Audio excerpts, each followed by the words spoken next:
Hi all, welcome back to Kanasu cooking YouTube channel. ಎಲ್ಲರೂ ಹೇಗಿದ್ದೀರಾ? ಎಲ್ಲರೂ ಚೆನ್ನಾಗಿದ್ದೀರಾ ಅಂತ ಭಾವಿಸ್ತೀನಿ.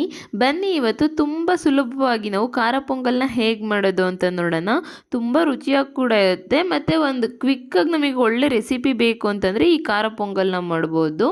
ಬಿಸಿ ಬಿಸಿ ಇರುವಾಗಲೇ ಚಟ್ನಿ ಜೊತೆ ಈ ಖಾರ ಪೊಂಗಲ್ನ ತಿನ್ನಬೇಕು, ತುಂಬ ರುಚಿಯಾಗಿರುತ್ತೆ. ಹಾಗಾದರೆ ಹೇಗೆ ಮಾಡೋದು ಅಂತ ನೋಡೋಣ ಬನ್ನಿ. ನಾನಿಲ್ಲಿ ಈ ಗ್ಲಾಸಲ್ಲಿ 1 ಗ್ಲಾಸ್ ಆಗುವಷ್ಟು ರೇಷನ್ ಅಕ್ಕಿನ ತೊಗೊಂಡಿದ್ದೀನಿ. ಮತ್ತು ಅದೇ ಗ್ಲಾಸಲ್ಲಿ 1 ಗ್ಲಾಸ್ ಆಗೋವಷ್ಟು ಹೆಸರುಬೇಳೆನ ತೊಗೊಂಡಿದ್ದೀನಿ. ಹೆಸರುಬೇಳೆ ಮತ್ತು ಅಕ್ಕಿನ ಸಮ ಪ್ರಮಾಣದಲ್ಲಿ ತೊಗೊಬೇಕು, ಆವಾಗಲೇ ಪೊಂಗಲ್ ತುಂಬ ರುಚಿಯಾಗಿರುತ್ತೆ. ಮತ್ತು ರೇಷನ್ ಅಕ್ಕಿ ಅಥವಾ ಸೊಸೈಟಿ ಅಕ್ಕಿ ಯಾವುದನ್ನಾದ್ರೂ ಉಪಯೋಗಿಸ್ಕೋಬೋದು. ಈ ಅಕ್ಕಿನ ಉಪಯೋಗಿಸೋದ್ರಿಂದ ಅನ್ನ ಚೆನ್ನಾಗಿ ಮೆತ್ತಗೆ ಚೆನ್ನಾಗಿ ಪೊಂಗಲ್ ತುಂಬ ಟೇಸ್ಟಿಯಾಗಿ ಬರುತ್ತೆ. ನಂತರ ಇದನ್ನ 2 ರಿಂದ 3 ಸಲ ಚೆನ್ನಾಗಿ ತೊಳ್ಕೊಳ್ಳೋಣ. ನೋಡಿ, ಇದೆಲ್ಲ ಚೆನ್ನಾಗಿ ತೊಳೆದಿದ್ದಾಗಿದೆ. ನಂತರ ಇಷ್ಟು ಅಕ್ಕಿ ಮತ್ತು ಇಷ್ಟು ಬೇಳೆಗೆ ನಾನು 6.5 ಗ್ಲಾಸ್ ಆಗುವಷ್ಟು ನೀರನ್ನ ಸೇರಿಸ್ತಾ ಇದ್ದೀನಿ. ಅಂದರೆ 1 ಗ್ಲಾಸ್ ಅಕ್ಕಿ 1 ಗ್ಲಾಸ್ ಹೆಸರು ಬೇಳೆಗೆ 6.5 ಗ್ಲಾಸ್ ಆಗುವಷ್ಟು ನೀರನ್ನ ಸೇರಿಸ್ಕೊಳ್ಳೋಣ. ನೀವು ಯಾವ ಗ್ಲಾಸಲ್ಲಿ ಅಕ್ಕಿ ಮತ್ತು ಬೇಳೆನ ತೊಗೊಂಡಿದ್ದೀರಾ ಅದೇ ಗ್ಲಾಸ್ನಲ್ಲಿ ನೀರನ್ನ ಸೇರಿಸ್ಕೊಳ್ಳಿ. 6.5 ಗ್ಲಾಸ್ ತೊಗೊಂಡ್ರೆ ನಮಗೆ ಮೆತ್ತಗೆ ಅನ್ನ ತುಂಬ ಚೆನ್ನಾಗಾಗುತ್ತೆ. ನಿಮ್ಗೆ ಸ್ವಲ್ಪ ಗಟ್ಟಿಯಾಗಿ ಅನ್ನ ಅಂದರೆ ಸ್ವಲ್ಪ ಗಟ್ಟಿಯಾಗಿ ಬೇಕು ಅಂತಂದರೆ 6 ಗ್ಲಾಸ್ನ ಸೇರಿಸ್ಕೊಳ್ಳಿ, ಸಾಕಾಗತ್ತೆ. ನಾನು ಸ್ವಲ್ಪ ನೀರನ್ನ ಬಿಸಿ ಮಾಡಿ ಸೇರಿಸ್ಕೊತಾ ಇದ್ದೀನಿ, ಯಾಕಂದರೆ ನಂಗೆ ತಿಂಡಿ ಸ್ವಲ್ಪ ಬೇಗನೆ ಆಗಬೇಕಿತ್ತು, ಅದಕ್ಕೋಸ್ಕರ. ನೀವು ನಾರ್ಮಲಾಗಿ ತಣ್ಣೀರಾದರೂ ಉಪಯೋಗಿಸ್ಕೋಬೋದು, ಅಥವಾ ಇನ್ನು ಸ್ವಲ್ಪ ಕ್ವಿಕ್ಕಾಗಿ ಆಗಬೇಕು ಅಂದರೆ ಬಿಸಿ ನೀರಾದರೂ ಸೇರಿಸ್ಕೋಬೋದು. ಆನಂತರ ಅರ್ಧ ಚಮಚ ಆಗುವಷ್ಟು ಅರಿಶಿನ ಸೇರಿಸ್ಕೊಳ್ಳೋಣ. 1 ಟೇಬಲ್ ಸ್ಪೂನ್ ಆಗುವಷ್ಟು ತುಪ್ಪನ ಸೇರಿಸ್ಕೊತಾ ಇದ್ದೀನಿ. ತುಪ್ಪ ಸೇರಿಸೋದ್ರಿಂದ ತುಂಬ ರುಚಿಯಾಗಿ ಬರುತ್ತೆ. ನಂತರ ರುಚಿಗೆ ತಕ್ಕಷ್ಟು ಉಪ್ಪನ್ನ ಸೇರಿಸ್ಕೊಳ್ಳಿ. ಇವಾಗಲೇ ಎಷ್ಟು ಬೇಕೋ ಅಷ್ಟನ್ನ ಉಪ್ಪನ್ನ ಸೇರಿಸ್ಕೋಬೋದು ಧಾರಾಳವಾಗಿ, ಏನು ತೊಂದರೆ ಇಲ್ಲ.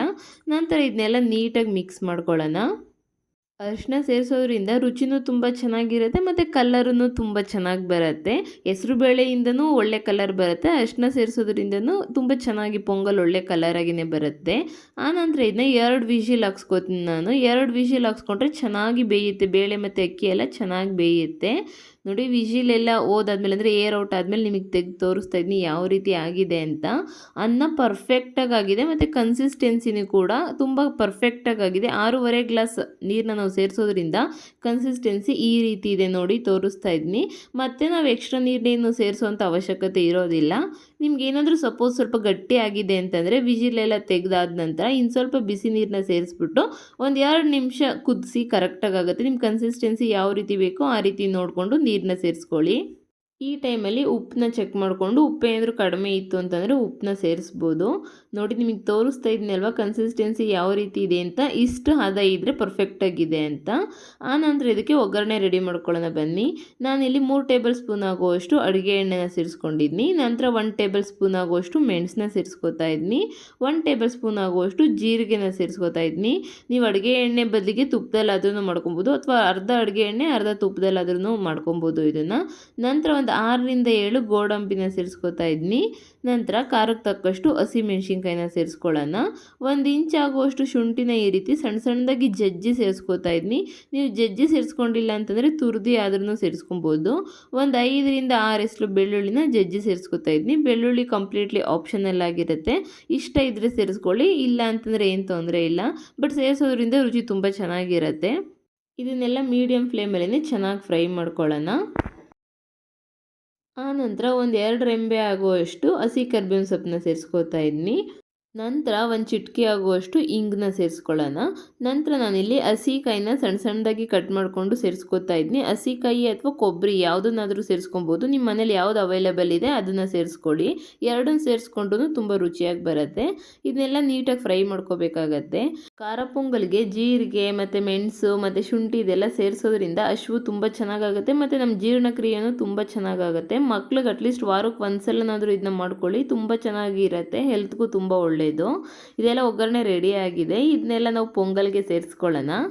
ಹೆಸರು ಬೇಳೆ ನಮ್ಮ ದೇಹಕ್ಕೆ ತುಂಬ ತಂಪು ಕೊಡುತ್ತೆ, ಆದ್ದರಿಂದ ನಾವು ವಾರಕ್ಕೆ ಅಥವಾ 10 ದಿನಕ್ಕೆ 1 ಸಲನಾದರೂ ಈ ರೀತಿ ಖಾರ ಪೊಂಗಲ್ನ ಮಾಡ್ಕೊಳ್ಳೋದ್ರಿಂದ ನಮ್ಮ ದೇಹನೂ ತುಂಬ ತಂಪಾಗಿರುತ್ತೆ, ಮತ್ತು ಡೈಜೆಷನ್ ಸಮಸ್ಯೆನೂ ಅಷ್ಟಿರೋದಿಲ್ಲ. ಒಗ್ಗರಣೆ ಎಲ್ಲ ಸೇರಿಸಿದ ನಂತರ ನೀಟಾಗಿ ಮಿಕ್ಸ್ ಮಾಡ್ಕೋಬೇಕಾಗತ್ತೆ. ಸ್ಟವ್ ಎಲ್ಲ ಆಫ್ ಮಾಡಿದ ನಂತರನೇ ನೀವು ಒಗ್ಗರಣೆನ ಸೇರಿಸ್ಕೊಳ್ಳಿ, ಮತ್ತು ಇದನ್ನ ಬೇಯಿಸುವಂಥ ಅವಶ್ಯಕತೆ ಇರೋದಿಲ್ಲ. ನಾವು 2 ವಿಷಿಲ್ ಹಾಕ್ಸ್ಕೊಂಡ್ರೆ ಸಾಕು, ಕಂಪ್ಲೀಟಾಗಿ ಚೆನ್ನಾಗಿ ಅನ್ನ ಬೆಂದಿರುತ್ತೆ. ಆನಂತರ ಲಾಸ್ಟಲ್ಲಿ ಸ್ವಲ್ಪ ಕೊತ್ತಂಬರಿ ಉದುರಿಸ್ಕೊಂಡು ನೀಟಾಗಿ ಮಿಕ್ಸ್ ಮಾಡ್ಕೊಂಬಿಟ್ರೆ ಮನೇಲೇ ತುಂಬ ಅಂದರೆ ತುಂಬ ರುಚಿಯಾಗಿರೋವಂಥ ಖಾರ ಪೊಂಗಲ್ ರೆಡಿನೇ ಆಗೋಗ್ಬಿಡುತ್ತೆ. ಇಷ್ಟೇ ಖಾರ ಪೊಂಗಲ್ ರೆಡಿನೇ ಆಗೋಯ್ತು. ನಿಮ್ಗೆ ಈ ರೆಸಿಪಿ ಇಷ್ಟ ಆಯಿತು ಅಂದ್ಕೊಂಡಿನಿ. ರೆಸಿಪಿ ಇಷ್ಟ ಆದರೆ ಪ್ಲೀಸ್ ಲೈಕ್ ಮಾಡಿ, ಶೇರ್ ಮಾಡಿ. ನೀವೇನಾದರೂ ಸಬ್ಸ್ಕ್ರೈಬ್ ಮಾಡ್ದಿರಾ ನನ್ನ ಚಾನಲ್ ನೋಡ್ತಾ ಇದ್ದೀರಾ ಅಂತಂದರೆ ಪ್ಲೀಸ್ ಸಬ್ಸ್ಕ್ರೈಬ್ ಮಾಡಿ. ನಿಮ್ಗೆ ಯಾವುದೇ ರೆಸಿಪಿ ಬೇಕು ಅಂದರೂ ನನ್ನ ಕಮೆಂಟ್ ಮೂಲಕ ತಿಳಿಸಿ ಯಾವ ರೆಸಿಪಿ ಬೇಕು ಅಂತ. ನಾನು ನಿಮ್ಗೆ ಈಸಿಯಾಗಿ ಹೇಗೆ ಮಾಡೋದು ಅಂತ ತೋರಿಸ್ಕೊಡ್ತೀನಿ. Thank you for watching. Thank you all.